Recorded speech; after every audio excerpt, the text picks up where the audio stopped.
Salut les permapotes, j'espère que vous allez bien. On se retrouve aujourd'hui pour évoquer la taille des arbres fruitiers. On ne va pas évoquer ici la taille en gobelet ni la taille des fruitiers palissés, mais la taille en axe central. Donc la taille en axe central, qu'est-ce que c'est? On peut le voir ici, sur ce poirier, on a un axe central, vertical, et des branches de part et d'autre. Il y a plusieurs avantages à utiliser ce type de taille, à former donc un axe vertical, c'est qu'on évite les cassures, contrairement au gobelet où là, il faut que ce soit bien équilibré parce qu'il y a justement plusieurs branches charpentières bien ouvertes. Et en même temps, je trouve que c'est aussi personnellement plus lisible. Donc là, on voit vraiment bien l'axe central. On sélectionne ici les branches qu'on veut garder, un petit peu aérer le centre et pas de concurrence avec la tête principale. Je vous conseille de tailler vos arbres quand ils sont en dormance, car quand on les taille, quand ils ont les feuilles, quand c'est le printemps ou l'été, on va les épuiser.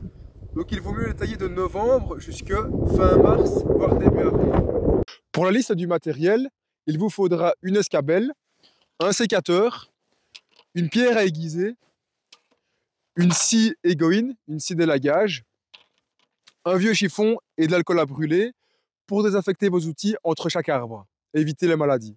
Pourquoi tailler vos jeunes arbres fruitiers? Il vaut mieux venir chaque année ou tous les 2 ans couper des petites sections que venir après 10 ans avoir des grosses sections, donc potentiellement des plus grosses entrées de maladies et en plus avoir un plus gros travail à faire. Tandis qu'ici, un petit peu chaque année, ici le travail est amoindri.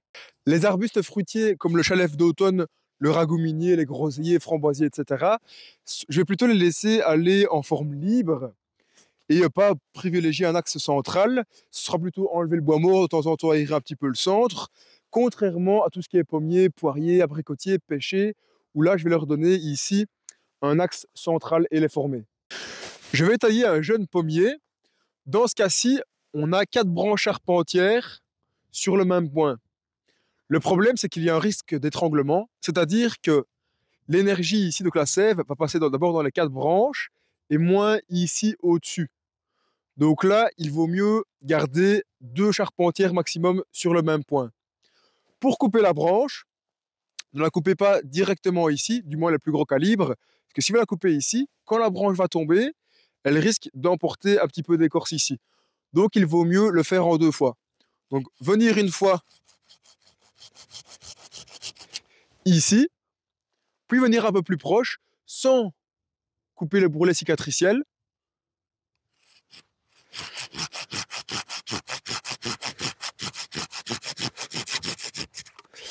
Donc voilà proprement ici, donc assez proche, sans couper le bourrelet pour la cicatrisation.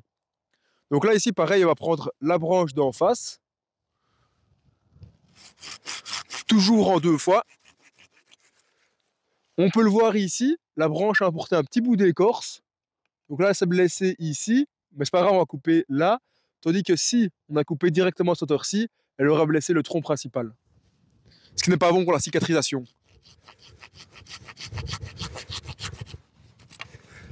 Voilà. Donc là ici, ce qu'on va faire, on voit sur le dessus qu'il y a 2 têtes principales. Là, ce n'est pas bon. Pour garder l'axe central, je vais privilégier seulement une seule tête. Ici, on voit que l'angle est fort fermé, qu'il y a 2 têtes. Donc, je vais garder celle-ci qui est un peu plus dans l'axe. Et avec le plus petit calibre, on peut simplement prendre le sécateur. Oh.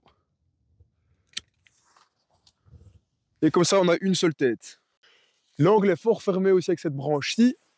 Je vais aussi couper celle-là. Et voilà, donc là, pour le moment, je vais garder cette forme-ci. On verra un petit peu l'évolution.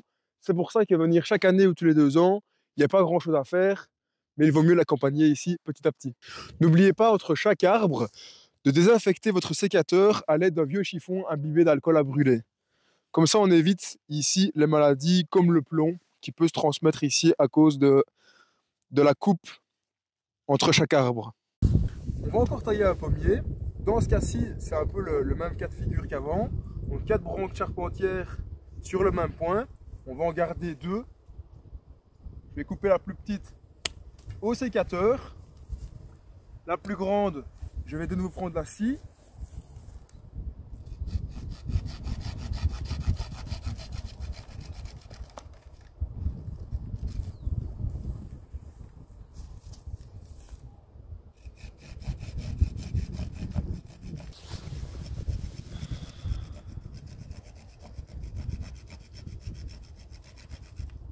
Sur cette branche-ci, il y a un petit insecte qui a percé la branche et en fait qui a fait que elle a plié. Donc là, on voit la petite entrée. Donc là, il vaut mieux, à la place de couper juste en dessous, de venir directement à la base et de couper cette branche-ci. Donc là, en fait, ici, pareil, la tête a été cassée. Donc la tête de l'axe central a été cassée au tout début.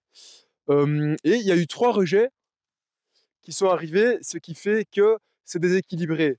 Pour expliquer un petit peu ce qui se passe dans ces cas-là, en fait, à chaque fin de branche, on a un bourgeon dominant. Rémi du Jardin des Merveilles lui explique, c'est un peu comme un dictateur. Donc si on coupe, enfin celui qui a l'énergie, donc si on le coupe, c'est l'anarchie, et plusieurs petites branches vont ici reprendre le dessus. C'est pour ça qu'il vaut toujours mieux couper directement la base de la branche et pas ici dans la longueur. Donc là, c'est ce qui s'est passé. La branche a été cassée, donc c'était un petit peu l'anarchie. 3 ou 4 branches ont pris le dessus, mais je vais garder un seul axe. Donc la branche qui est le plus dans l'axe, qui est celle-ci. Donc je vais déjà couper celle-ci.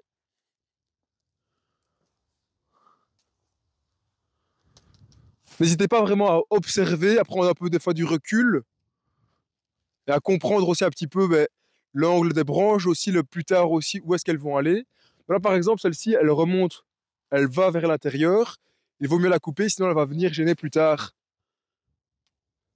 le centre. Dans ce cas-ci, par exemple, on voit que la branche est limite tout aussi vigoureuse que l'axe central. Voilà, pour calmer un petit peu la vigueur et que la branche principale garde toute l'énergie, il vaut aussi mieux la couper.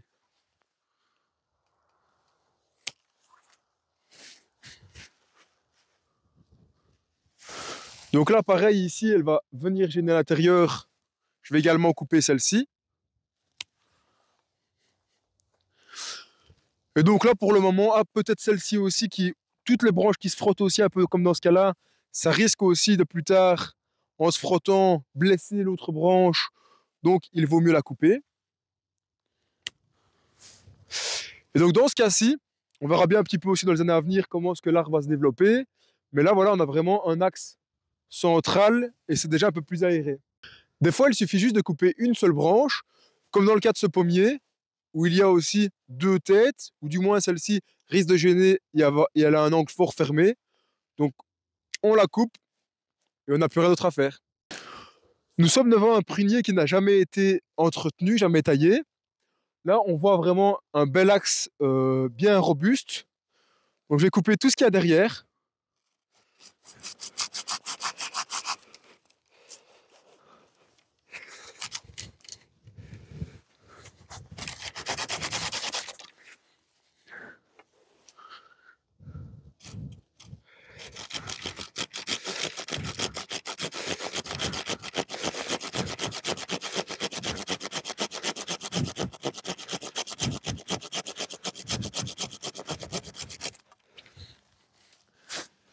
Et ouais, couper celle-ci qui risque de concurrencer aussi l'axe central. Et après, je vais plus trop y toucher parce qu'il faut savoir que les pruniers et les cerisiers acceptent moins la taille que les pommiers et poiriers, par exemple. Je suis devant un mirabellier. Généralement, quand on va en jardinerie acheter un jeune plant, on a les 3 branches du greffon qui ont repris. Donc, on peut garder cette configuration-là, sauf qu'on aura un gobelet. Mais dans mon cas, voilà, je vais directement ici couper 2 branches pour garder un seul axe.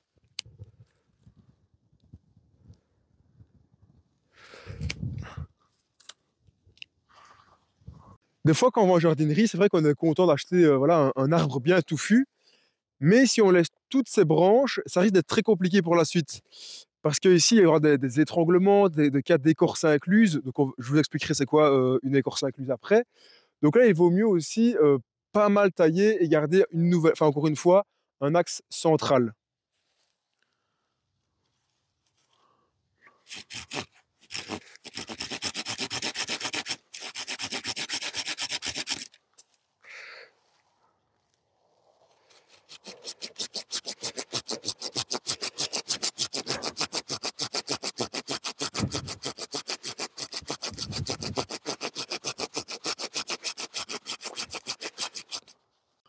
On va continuer l'opération.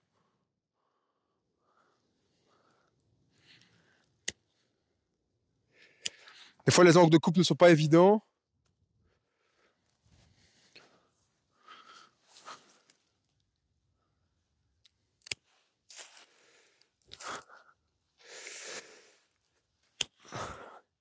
Voilà, donc c'est vrai que l'opération ici peut faire peur, parce qu'il reste quasiment plus rien sur l'arbre. Voilà, les jeunes plants sont beaucoup plus résilients que les plants plus âgés. Et il vaut mieux faire ça, en fait, ici, donc une grosse opération comme celle-là, de couper pas mal de branches sur le côté, garder un seul axe central, et éviter plus tard des problèmes. Pour vous expliquer c'est quoi un cas d'écorce incluse, donc dans le cas des angles fort fermés comme ici, donc là c'est un abricotier, le problème, donc en fait, si vous voulez, c'est que la sève circule donc à l'extérieur du bois. En fait, c'est là où en fait, la partie vivante se trouve, c'est vraiment à l'extérieur du bois. Ce qui est à l'intérieur, c'est le duramen, c'est comme si c'était des limites déjà morts. C'est ce qui sert de tuteur en fait à l'arbre. Donc là, quand l'arbre, quand les deux branches à angle fort fermé sont encore jeunes, la sève peut circuler sans problème. Sauf qu'à un moment donné, quand elles vont grossir, la sève ne sera plus circulée au milieu, donc ça va mourir, et en fait, ça risque, avec le poids des fruits également, de carrément casser en deux. C'est pour ça que, pour éviter les écorces incluses, il faut directement sectionner, enfin garder une seule des deux branches. Donc c'est vrai que là, les branches sont encore jeunes, il est encore temps. Sur des arbres plus âgés, c'est toujours délicat d'intervenir.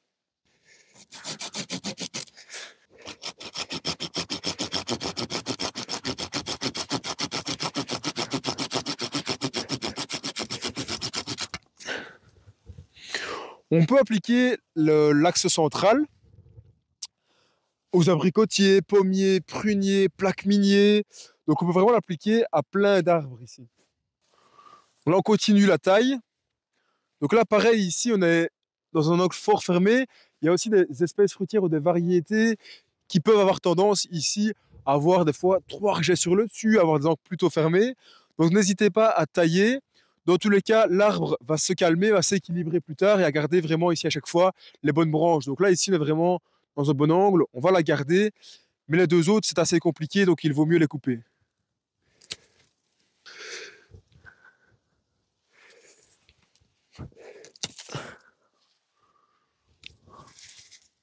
Et celle-ci qui risque de concurrencer la tête, personnellement, je vais aussi la couper.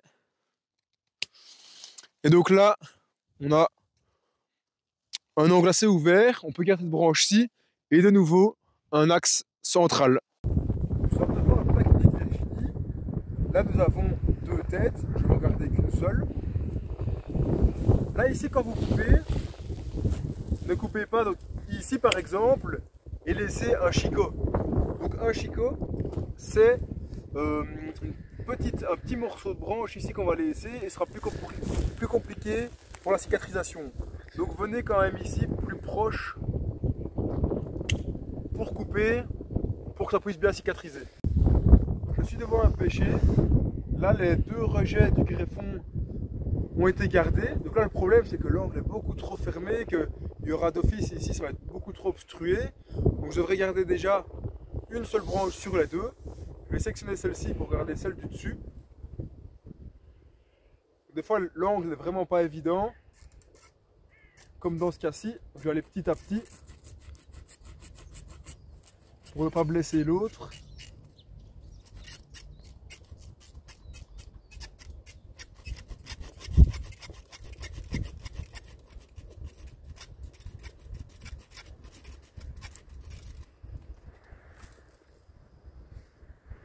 Maintenant je vais venir à la base pour couper.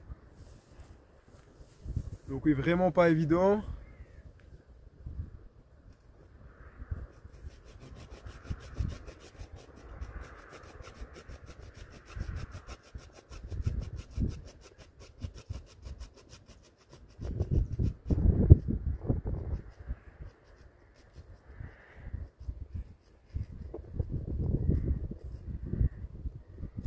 Donc voilà, là on y va déjà un petit peu plus clair.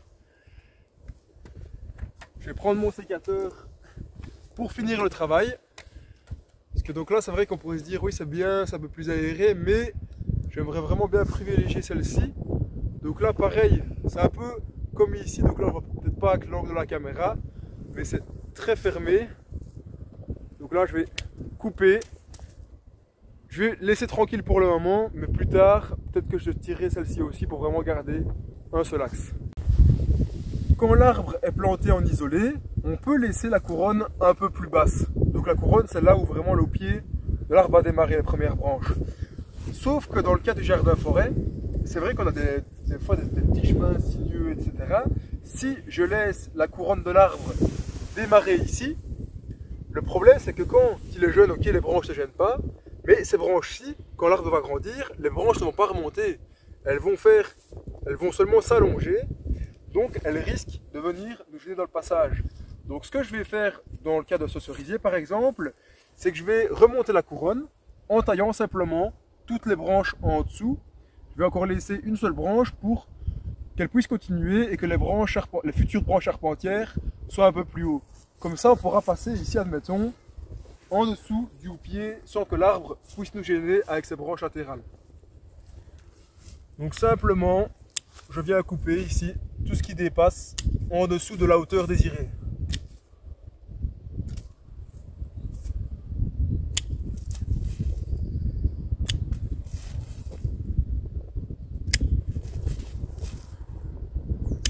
Je vais décider de garder cet axe-ci qui est vraiment au bout. Et donc, c'est vrai que là, on se dit, waouh, il est un petit peu désaxé du centre, mais c'est pas grave, le jeune bois a la capacité ici de un petit peu remonter avec le bois de rétention. Donc là, ça va vraiment ici remonter, ici, et devenir plutôt droit à la fin. Il arrive que des branches charpentières, peut-être pas dans ce cas-ci, mais dans certains cas, soient plus grosses que l'axe central. N'hésitez pas à les couper, ces branches charpentières plus grosses que l'axe central, parce qu'elles prennent toute l'énergie, donc il y aura moins de sève qui va ici vers notre axe central. Dans ce cas-ci, je vais quand même la couper parce que elle vient concurrencer la tête ici. Donc là, je vais la couper une nouvelle fois et revenir une fois ici un peu plus proche.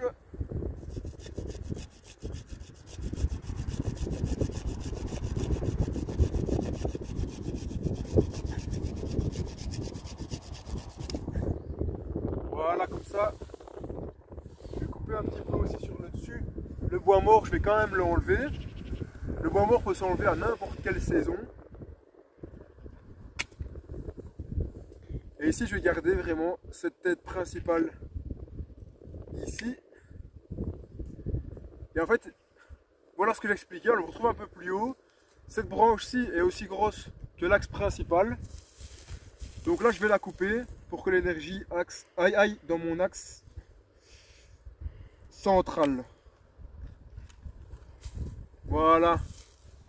On vient de voir comment former des jeunes arbres fruitiers en axe central. Donc là, vous voyez que les branches montent fort vers le haut quand ils sont jeunes. Plus tard, après 5 ou 10 ans, votre arbre n'aura plus du tout le même port. Il aura plutôt un port retombant à cause du poids des fruits.